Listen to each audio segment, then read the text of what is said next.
नमस्कार, आप देख रहे हैं स्वराज एक्सप्रेस और मैं हूं आपके साथ वर्षा। बुलेटिन की शुरुआत करेंगे। बड़ी खबर मिल रही है जहां प्रधानमंत्री नरेंद्र मोदी से सीएम शिवराज सिंह चौहान ने मुलाकात की है। प्रवासी सम्मेलन की तैयारियों की जानकारी दी है। तो बड़ी खबर आपको बता रहे हैं, पीएम नरेंद्र मोदी से सीएम ने मुलाकात की है। प्रवासी सम्मेलन की तैयारियों की जायजा जो है वो जानकारी उन्होंने दी है। प्रवासी सम्मेलन की तैयारियों की जानकारी दी है। प्रधानमंत्री नरेंद्र मोदी से सीएम शिवराज मिले हैं और क्या तैयारियां चल रही हैं इसको लेकर जो है वो तैयारियां हैं। इंदौर में ये सम्मेलन जो है वो होना है और ऐसे में जानकारी दी गई है। सीएम शिवराज ने रिपोर्ट पेश की है। जो भी अभी तक तैयारियां हुई हैं उसकी पूरी जानकारी प्रधानमंत्री नरेंद्र मोदी को दी है।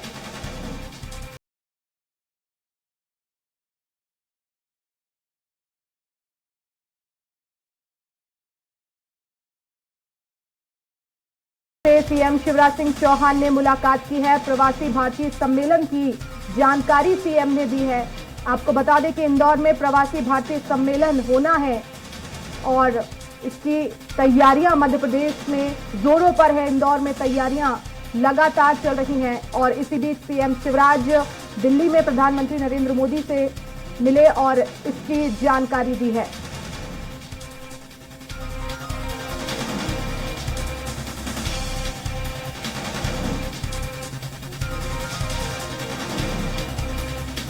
तो प्रवासी भारतीय सम्मेलन को लेकर लगातार सरकार सजग है और तैयारियां जोरों पर हैं। इंदौर में ये सम्मेलन होना है, जोरों से तैयारियां चल रही हैं। तमाम जानकारी प्रधानमंत्री नरेंद्र मोदी से मिलकर सीएम शिवराज सिंह चौहान ने दी है। और हमारे साथ deputy editor Atul Pathak ji phone line पर जुड़ गए हैं। अतुल जी, पीएम से मुलाकात की है सीएम ने, क्या जानकारियां दी हैं प्रवासी भारतीय सम्मेलन को लेकर, क्या तैयारियां सरकार की? देखिए, अगले महीने जनवरी में इंदौर में प्रवासी भारतीय दिवस, G20 summit, global investor summit और खेलो इंडिया यूथ गेम्स के आयोजन हो रहे हैं और इन सभी विषयों पर मुख्यमंत्री शिवराज सिंह चौहान ने प्रधानमंत्री नरेंद्र मोदी से बातचीत की है। नरेंद्र मोदी ने उन्हें कुछ टिप्स दिए हैं कि किस तरह से आयोजन किया जाएगा, राज्य सरकार की क्या भूमिका रहेगी, केंद्र सरकार की क्या अपेक्षाएं हैं, क्योंकि G20 समिट एक बहुत ही प्रतिष्ठापूर्ण आयोजन है और इस आयोजन को सफल बनाने के लिए राज्य और केंद्र सरकार मिलकर काम कर रही है। तो प्रधानमंत्री नरेंद्र मोदी ने इस विषय में मुख्यमंत्री शिवराज सिंह चौहान से बात की है और इस संबंध में मुख्यमंत्री ने मुलाकात के दौरान ये भी कहा कि ग्लोबल इन्वेस्टर समिट जो कि G20 के तुरंत बाद आयोजित होगी, उसमें प्रधानमंत्री नरेंद्र मोदी शामिल हों और वर्चुअली उपस्थित होकर संबोधित करें, ये भी मुख्यमंत्री ने आग्रह किया है। इसके अलावा मुख्यमंत्री ने मध्य प्रदेश में जो विकास कार्य चल रहे हैं उनकी जानकारी दी है, जन कल्याण योजनाओं की प्रगति की जानकारी दी है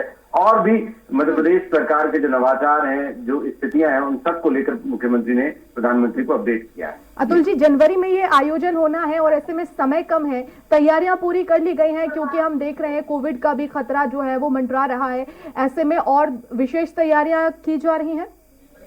निश्चित रूप से कोविड को देखते हुए अतिरिक्त सतर्कता बरतने की अब जरूरत महसूस हो रही, क्योंकि जिस तरह से कोविड के नए वेरिएंट ने चीन में तेजी से पैर पसारे हैं और वहां पर उसका असर देखने को मिला है। तो निश्चित रूप से G20 समिट हो, ग्लोबल इन्वेस्टर समिट हो या खेलो इंडिया यूथ गेम्स हो, इन तीनों पर इसका असर पड़ना लाजमी है और इसीलिए राज्य सरकार और ज्यादा सतर्कता बरतेगी और कोरोना को देखते हुए कैसे इस आयोजन को सफलतापूर्वक संपादित किया जा सकता है, आयोजित किया जा सकता है, इन सब विषयों पर राज्य सरकार निश्चित रूप से काम कर रही है। और इसी वजह से प्रधानमंत्री से जब बातचीत हुई तो मुख्यमंत्री ने खुद उनसे आग्रह किया कि वो इस विषय पर समय समय पर मार्गदर्शन देते रहें और मध्य प्रदेश सरकार केंद्र की गाइडलाइन के मुताबिक हर आयोजन को सफल बनाने में अपनी पूरी भूमिका अदा करेगी। अतुल जी, सुरक्षा भी एक महत्वपूर्ण जिम्मेदारी है, ऐसे में किस तरह की सुरक्षा व्यवस्था हमें देखने को मिलेगी? देखिए, G20 समिट मतलब आप समझिए कि 20 राष्ट्रों के प्रमुख या उनके प्रतिनिधि शामिल होना है। प्रधानमंत्री नरेंद्र मोदी खुद इंदौर में रहेंगे, तो इतने बड़े आयोजन में किसी भी तरह की सुरक्षा की चूक का तो सवाल ही पैदा नहीं होता। इसीलिए इतने कम समय में सुरक्षा व्यवस्था को लेकर खास तैयारियां मध्य प्रदेश को करनी है। इंदौर के चप्पे चप्पे पर पुलिस तैनात रहेगी, इसलिए पूरे प्रदेश भर से जो योग्य पुलिसकर्मी है, जो विभिन्न एजेंसीज हैं, उनके खास कमांडेंट्स हैं उनको वहां पर भेजा जाएगा। वरिष्ठ पुलिस अधिकारियों की जिम्मेदारी तय की गई है। डीजीपी खुद इस मामले में मॉनिटरिंग कर रहे हैं और लगातार पीएचक्यू में रणनीति तैयार हो रही है सुरक्षा व्यवस्था को लेकर। और केंद्रीय एजेंसी तो पूरी सुरक्षा को अपने हाथ में लेगी ही, लेकिन राज्य सरकार का भी पूरा सहयोग रहेगा और राज्य सरकार की पुलिस की भागीदारी भी इन आयोजन में रहेगी। जी बहुत शुक्रिया अतुल जी तमाम जानकारी के लिए।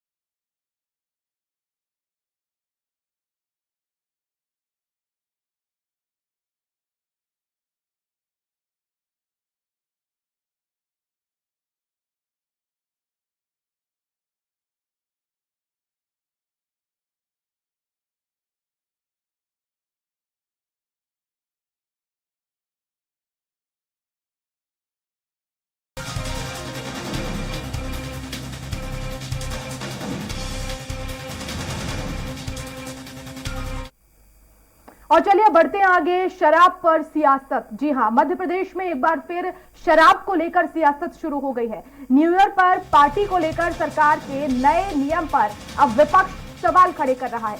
नेता प्रतिपक्ष डॉक्टर गोविंद सिंह ने इसकी निंदा करते हुए कहा है कि सरकार युवाओं को नशे में धकेलना चाहती है। इसके साथ ही विपक्ष ही नहीं, सामाजिक संगठन भी इसका विरोध कर रहे हैं। तो शराब पर सियासत लगातार जारी है और नए नियम को लेकर विपक्ष ने जो है वो सवाल खड़े किए हैं। सरकार युवाओं को धकेलना चाहती है। नेता प्रतिपक्ष डॉक्टर गोविंद सिंह ने इस नियम की जो है वो निंदा की है।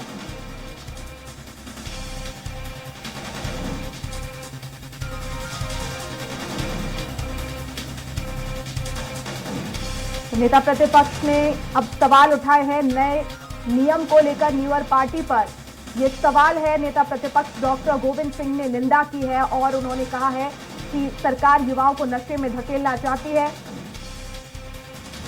तो नए साल के जश्न के लिए सरकार ने एक नई पॉलिसी बनाई है, वो भी हम आपको बता देते हैं। 500 रुपए में लाइसेंस लेकर अब घर पर ही दोस्तों के साथ शराब पार्टी हो सकेगी। यानी कि 500 रुपए दीजिए, लाइसेंस लीजिए और उसके बाद घर पर ही अपने दोस्तों के साथ शराब पार्टी कीजिए।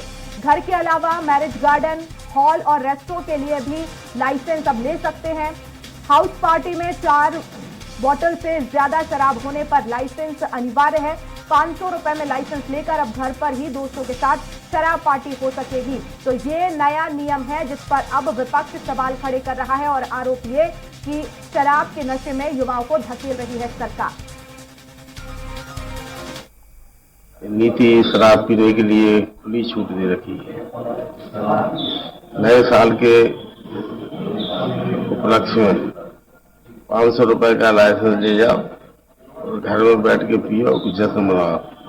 नौजवानों को, प्रदेश को शराब के नशे में डुबोकर जनता को बर्बाद करने का इरादा भारतीय जनता पार्टी का है। सामाजिक संगठन भी शराबबंदी को लेकर बात कर रहे हैं। मुख्यमंत्री जी भी कह रहे हैं कि शराब को लोगों की आदत छुड़वाना है। लेकिन जब 500 रुपए में एक दिन का लाइसेंस दे दिया जाएगा और 5000 रुपए में यहाँ भी होटल और अन्य जगह पे लाइसेंस दे दिए जाएंगे तो इसके पीछे कई लोग इसका फायदा उठाएंगे और निश्चित रूप से कहीं ना कहीं ये शराब को प्रोत्साहित करने वाला कदम है और सरकार को इसको वापस लेना चाहिए। घर पर शराब पीने के लिए 500 रुपए पर लाइसेंस दिया जा रहा है। ये हमारी भारतीय संस्कृति पर आघात है। ये पश्चिमी सभ्यता के तहत जो ये नियम आबकारी विभाग ने बनाया है, इसका अखिल भारत हिंदू महासभा पुरजोर विरोध करती है। क्योंकि अगर इसको लागू करेंगे तो पूरे घर घर में लोग दारू पिएंगे और बहुत ज्यादा स्थिति गड़बड़ होगी। मेरा इतना ही कहना है, ये फैसला उचित नहीं है कि घर घर दारू की दुकान खुलना इस सनातन धर्म की संस्कृति के खिलाफ है। ये इस तरह का नहीं होना चाहिए। चोरी छुपे होता था वो तो सही बात है, घर घर दारू बांटोगे क्या मतलब हो गया। सरकार ने यदि 500 रुपए पीने की अथॉरिटी दी है तो कोई गलत थोड़ी किया है। भाई सही किया है कि आप घर पे बैठ के पिए खाओ, आराम करो। ये थोड़ी कहा है कि आप पियो खाओ और रास्ते में घूमो फिरो कर रहा हो, ये गलत है ना।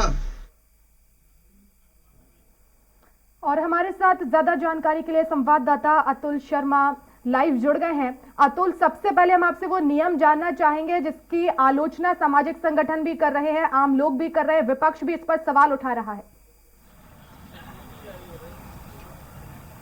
देखिए वर्षा, अभी तक ऐसा होता आया है कि जब भी किसी होटल्स या रेस्टोरेंट में पार्टी की जाती है और वहां पे अगर आबकारी का लाइसेंस उनके पास नहीं रहता है तो आबकारी विभाग की तरफ से ये व्यवस्था की गई थी कि अगर पार्टी एक दिन की है तो वहां पे एक दिन का अस्थायी लाइसेंस बनाया जाता था, कुछ शुल्क लिए जाते थे और उसके अनुसार होटल्स और मैरिज गार्डन और तमाम जो आउटडोर जहां पार्टीज होती है वहां पे जो है एक दिन का अस्थायी लाइसेंस देके आबकारी अल्कोहल रखने का वहां पे लिकर रखने की अनुमति दे देता था।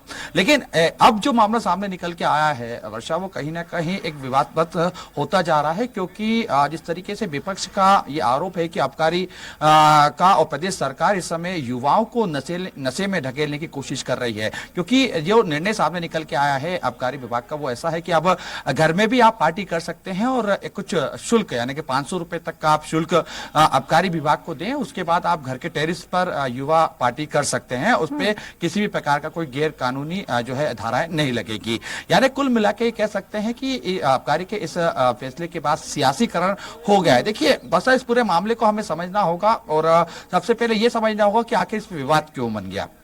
अगर हम देखें पिछले कुछ महीनों में तो मध्य प्रदेश की बीजेपी के एक बड़ी नेता हैं जो शराबबंदी की वकालत कर रही हैं, नाम उमा भारती है, कई बार प्रदेश सरकार को घेर चुकी है और साफ तौर पे ये कह चुकी है कि मध्य प्रदेश के अंदर शराबबंदी की जाए। अब उसके बाद जिस तरीके से जब ये इस तरीके के मामले सामने निकल के आते हैं, फैसले सब सामने निकल के आते हैं आबकारी नीति के, तो कहीं ना कहीं उमा भारती के का जो मांग है उसके ऊपर तो सवाल उठ ही रहा है, लेकिन विपक्ष को एक बैठे बिठाए मुद्दा भी मिल जाता है और मुद्दा जब मिलता है तो विपक्ष इस समय जब एक आक्रामक रवैया में है तो कहीं ना कहीं विधानसभा के नेता प्रतिपक्ष डॉक्टर गोविंद सिंह, उनका यही आरोप है कि मध्य प्रदेश एक नशे का गढ़ बनाने की तैयारी की जा रही है, तमाम जो युवा हैं उनको नशे में ढकेलने की कोशिश की जा रही है। लेकिन देखिए इसमें यह भी समझने की जरूरत है वर्षा में कि एनसीआरबी के अगर हम आंकड़े देखते हैं तो मध्य प्रदेश में जो युवा है वो काफी हद तक नशे में की चपेट में आ चुके हैं।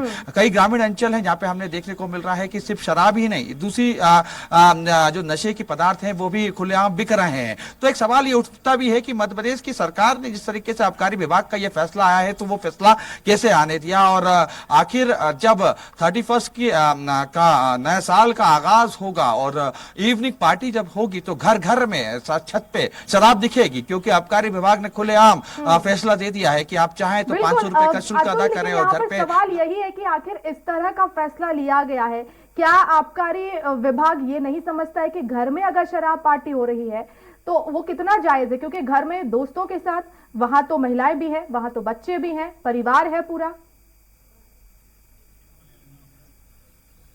देखिए जब हमारे आबकारी विभाग के एक वरिष्ठ अधिकारी से चर्चा हुई फोन पे तो उनका यही कह रहा था कि ये कोई नया नियम नहीं है, इससे पहले भी हम आउटडोर पार्टी के लिए लाइसेंस देते आए हैं और इवनिंग जब न्यू ईयर ईव या दूसरे जो प्रोग्राम होते हैं उस पर अस्थायी लाइसेंस हमने देने की प्रक्रिया रोकना चाहूंगी। हमारे साथ क्रांतिकारी संघ से डॉक्टर अवधेश जी जुड़ गए हैं। स्वागत है अवधेश जी आपका। जी धन्यवाद। अवधेश जी, अभी तक हम बाजारों में, रोड पर, रास्तों में परेशान थे उन शराबियों से जो महिलाओं को छेड़ते थे या तमाम तरह की दिक्कतें होती थी, लेकिन अब एक नया नियम कि 500 रुपए में लाइसेंस मिलेगा, घर पर शराब पीजिए। जी मैं अभी सुन रहा हूँ और पहले थोड़ा मेरे नाम में करेक्शन कर लें, डॉक्टर अवधेश पुरी जी महाराज नाम है मेरा जी। और दूसरे आपने अभी जो विषय अभी बताया ये वास्तव में बहुत ही चिंतनीय है और अगर इस प्रकार का कोई नियम अगर सरकार ला रही है या लाइसेंस दे रही है 500 रुपए में घर में शराब पार्टी मनाने के, तो ये अपने आप में बहुत निंदनीय भी है। मैं तो एक बात कहना चाहूंगा कि कम से कम भाजपा एक ऐसी पार्टी है जिससे हम उम्मीद करते हैं कि ये धार्मिक पार्टी है और ये धार्मिक निर्णय लेगी, धार्मिकता को आगे बढ़ाएगी और कम से कम हमारी संस्कृति और संस्कारों को संरक्षित करने का काम करेगी। ऐसी उम्मीद अगर हम किसी राजनीतिक पार्टी से कर सकते हैं तो उसका नाम है भाजपा। और भाजपा के मुख्यमंत्री माननीय शिवराज सिंह जी चौहान संतों के बहुत ही पसंदीदा हैं, इसमें हमारे भी पसंदीदा हैं और हमें बहुत अच्छे लगते हैं। आजकल फुल फॉर्म में काम भी कर रहे हैं, अच्छी बातें हैं सब। लेकिन ये जो निर्णय अभी ले रहे हैं, अब वो किस स्थिति में अभी मुझे मालूम नहीं, पहली बार आपका विषय मेरे सामने आया है। आबकारी विभाग ने अगर इस प्रकार की कोई नीति बनाई है कि 500 रुपए का लाइसेंस लो और फ्रीडम के साथ अपने परिवार में आप शराब पार्टी मनाओ अपने दोस्तों के साथ, मित्रों के साथ, तो मैं समझता हूं कि इस प्रदेश के लिए इससे बड़ा कोई कलंक नहीं हो सकता और युवाओं को, नई पीढ़ी को नशे के गर्त में धकेलने वाला इससे बुरा कोई निर्णय नहीं हो सकता। हमारी सामाजिकता, हमारे संस्कार और हमारी संस्कृतियों के लिए इससे बुरा मैं समझता हूँ कोई निर्णय नहीं हो सकता। बिल्कुल, ये बहुत गलत बात है, बहुत गलत है। मैं तो इसका सिरे से विरोध करूंगा और कौन अधिकारी ऐसा है जिसने ऐसा नियम बना दिया, उसको तुरंत तत्काल प्रभाव से उसको हटाना चाहिए। वो अधिकारी है, तनख्वाह लेता है, इस प्रदेश का सत्यानाश करने के लिए तनख्वाह नहीं लेता। हमारे जो जनधन होता है उससे वो कोई भी अधिकारी इस प्रकार के नियम कैसे बना सकता है? एक तो हमारी गाढ़ी कमाई का किसान बेचारे कितने परेशान हैं। इस ठंडी में वो अपने खेत में पानी देने जाते हैं, वो आपको टैक्स देते हैं, गरीब आदमी आपको टैक्स देते हैं, अपने बच्चों को कपड़े नहीं पहना पाते और आप उस पैसे को इन अधिकारियों को देते हैं जो स्वयं शराब में धुत रहते हैं और ऐसी योजना बना लेते हैं। तो मेरी समझ में बहुत गलत है, कदापि इसको लागू नहीं होना चाहिए। बिल्कुल अवधेश जी, यहाँ पर ये बड़ा सवाल है कि आखिर इसके पीछे मंशा क्या है? क्या ये सोच रही है सरकार कि अगर आप घर पर लाइसेंस दे देंगे, घर पर शराब पी लेंगे, तो क्या बाहर पूरी तरह से जो लोग हैं वो सुरक्षित रह जाएंगे? ऐसा तो होगा नहीं। बाजारों में भी जो है शराब, हम देखते हैं कि शराबी घूमते हैं, घर में भी सुरक्षित नहीं, बाजारों में सुरक्षित नहीं। सवाल उठ रहे हैं, लेकिन इस तरह से ये नियम कहीं ना कहीं जाहिर तौर पर अब उन छोटे छोटे बच्चों को भी अपनी चपेट में लेगा जो अपने घरों में शराब पीते हुए लोगों को देखेंगे। जी मुझसे करें। जी अवधेश जी, आप ही से। हाँ, मैं आपको एक बात बता दूं कि जो छोटे बच्चे हैं, आप कल्पना करिए अपने घर में कैसा सुंदर वातावरण बनाने की माता पिता कोशिश करते हैं। वो बेचारे भले कहीं बाहर जाकर के अभी तक गुपचुप तरीके से वो कहीं ठीक है पी करके आ जाते थे, तो उससे जो घर की गृहिणी थी, जो हमारी माताएं बहनें हैं, वो इतनी परेशान है कि वो ऐसे ही अभी कितने तलाक के केस होते हैं सिर्फ इसीलिए, परिवार टूटते हैं सिर्फ इसीलिए नशे के कारण। तो दोहरा आप ये कैसा मापदंड अपना रहे हो? एक तरफ संस्कारों की बात करते हैं, अध्यात्म विभाग बनाते हैं, दूसरी तरफ आबकारी विभाग को खुली छूट दे रहे हैं कि आप कोई भी नियम बनाइए और हम उसको स्वीकृत करेंगे, तो ये गलत बात है। परिवार में जब एक छोटा बालक है 5वीं क्लास में पढ़ने वाला, आखिर वो क्या सीखेगा इससे? हैं, एक जवान बेटी है, बहन है कोई, वो आखिर क्या उस लड़के के दोस्त आएंगे वहां जवान वो शराब पियेंगे, वो डांस करेंगे फिल्मी गानों पर, और वो भी ऐसे अवसर पर जबकि खुद ही ये युवा पीढ़ी भटक चुकी है, पश्चिमी संस्कृति के अंधानुकरण में आ चुकी है। ये लोग बिल्कुल भूल गए हैं कि हम किस देश में रहते हैं, हमारे क्या संस्कार है, हमारी क्या संस्कृति है, हमारी क्या मर्यादाएं, हमारे यहाँ एक परिवार की जो व्यवस्था है वो क्या है, हमारी सामाजिक नियमावली क्या है, किसी को कुछ लेना देना नहीं। इसमें सरकार और ये काम कर दे तो मैं समझता हूँ कि बहुत गलत बात है भाई। बिल्कुल, तो ये नहीं होना चाहिए। ऐसा प्रतीत होता है कि बिना सोचे समझे इस नियम को बना दिया गया हो। अतुल, यहाँ पर ये समझना जरूरी है कि जैसे कि अवधेश पुरी जी ने भी कहा कि आबकारी विभाग में जो भी अधिकारी हैं, आखिर उन्होंने कैसे ये नियम बना दिया? क्या क्योंकि उनका भी परिवार होगा, अगर उनके ही घर में इस तरह से जो है वो 500 रुपए का लाइसेंस लेके अगर शराब पियेंगे तो असर तो पड़ेगा इसका नकारात्मक। तो क्या इसके पीछे कोई विचार किया गया था या एकदम से ये नियम जो है नियर को देखते हुए लागू कर दिया गया? तर्क ये है इसके पीछे वर्षा की ये कोई नया नियम नहीं है। इससे पहले भी इस तरीके के अस्थायी लाइसेंस आबकारी विभाग के द्वारा दिए जाते रहे हैं पार्टियों को लेके। हालांकि इसमें नया संशोधन सिर्फ इतना हुआ है कि अब जो है घर के टेरिस पे भी अगर पार्टी हो रही है तो आपको लाइसेंस मिल जाएगा।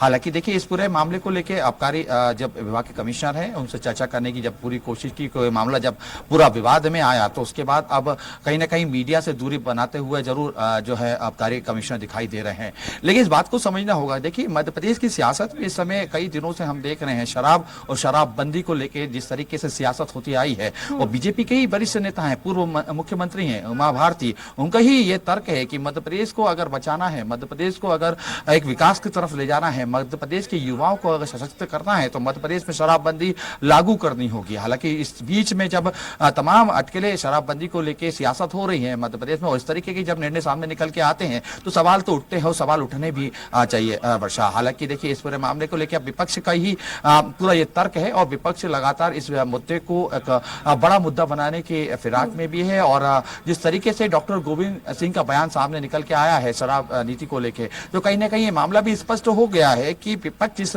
पूरे मामले को ऐसे ही छोड़ने वाली नहीं है, क्योंकि कहीं ना कहीं शराब और से एक आधी आबादी यानी कि जो महिलाएं हैं सबसे ज्यादा पीड़ित होती हैं, और ऐसे में उनको साधना इन तमाम मुद्दों को लेकर काफी आसान होगा। और विपक्ष की सोच भी यही है इस समय कि आधी आबादी को साधा जा सके। ऐसे में जब इस तरह के नियम निकल के आ रहे हैं तो विपक्ष सीधे तौर पर हमलावर भी हो रही है, सड़कों पर भी उतरेगी। हालांकि युवा कांग्रेस के तमाम जो नेता हैं उनकी भी यही चेतावनी है कि अगर इसको नियम को वापस नहीं लिया गया तो आने वाले दिनों में और भी उग्र आंदोलन मध्य प्रदेश की सड़कों पर दिखेगा। बहरहाल नया वर्ष का जश्न मनाने की तैयारी तो पूरी हो चुकी है, और ऐसे में इस तरीके के नियम और अब इस नियमों पर सियासत जब हो रही है तो कहीं ना कहीं ये कह सकते हैं कि नव वर्ष सियासत से भरा जरूर हमें दिखाई दे सकता है वर्षा। बिल्कुल अतुल जी, और ऐसे में क्योंकि ये नियम बनाया गया और हम देख रहे हैं कि इस तरह के नियम लागू नहीं होने चाहिए, और उमा भारती खुद हमने तस्वीरें देखी जब शराब की दुकान पर उन्होंने पत्थर फेंके हैं। मंशा यही है कि शराबबंदी हो जाए, शराब पूरी तरह से मध्य प्रदेश में ना बिके। क्या ये नियम पूर्व मुख्यमंत्री के संज्ञान में है? देखिए ये कहना कि अभी ये पूरा जो नियम है पूर्व मुख्यमंत्री संज्ञान में है या मध्य प्रदेश की जो मुखिया है शिवराज सिंह चौहान उनके संज्ञान में है, ये कहना भी काफी जल्दबाजी होगी, क्योंकि जिस तरीके से हमने कई बार खुद मुख्यमंत्री शिवराज सिंह चौहान को मंचों से सुना है, वो खुद शराब की जो नई दुकानें हैं तमाम शराब का विरोध करते हुए हमें दिखाई दिए हैं। ऐसे में इस तरीके का जब नियम आता है तो कहीं ना कहीं सवाल उठने लगे हैं। हालांकि देखिए इस नियम को लेकर अब ये जरूर कहा जा रहा है कि हमने देखा था पिछले कुछ महीनों में कुछ उमा भारती शराब की दुकानों पर पत्थर मारते हुए दिखाई दी, हमें धरना देते हुए दिखाई दी, प्रदेश सरकार को चेतावनी देती हुई दिखाई दी। इसके बाद में अगर इस तरह के जब नियम आते हैं तो कहीं ना कहीं एक बार फिर से सियासत होती हुई हमें दिखाई देगी। इसमें उमा भारती भी कहीं ना कहीं बयानबाजी जब सामने आएगी तो एक सियासी उथल पुथल जरूर मध्य प्रदेश में मचता हुआ हमें दिखाई देगा। बहरहाल लेकिन इस नियम के बाद सरकार निशाने पे है, विपक्ष के निशाने पे भी होगी, और सत्ता के जो वरिष्ठ नेता है उमा भारती उनके निशाने में भी होगी। अब इस तमाम जो नियमों के बाद अब किस तरीके का सरकार का कदम होगा ये दिलचस्प होगा। लेकिन ये एक बात जरूर हम ये कह सकते हैं कि आने वाले दिनों में जब जैसे जैसे 2023 के चुनाव नजदीक आते जाएंगे, मध्य प्रदेश के अंदर जैसे जैसे सरगर्मियां बढ़ती जाएंगी, तो इस तरीके के अगर नियम आते हैं तो सरकार के लिए काफी जो है चुनौतीपूर्ण होंगे, और कहीं ना कहीं युवाओं के लिए खतरे की घंटी अगर इस तरह के नियम जो है वो लागू होते हैं। अतुल बने रहिएगा। अब अवधेश जी, आखिर अब क्योंकि ये नियम अगर लागू होता है तो ये तो सरासर कहीं ना कहीं नशे, क्योंकि युवाओं को नशे की लत में धकेलने जैसा है, लेकिन आप लोग का आगे कदम क्या होगा? कैसे आप लोगों को जागरूक करेंगे?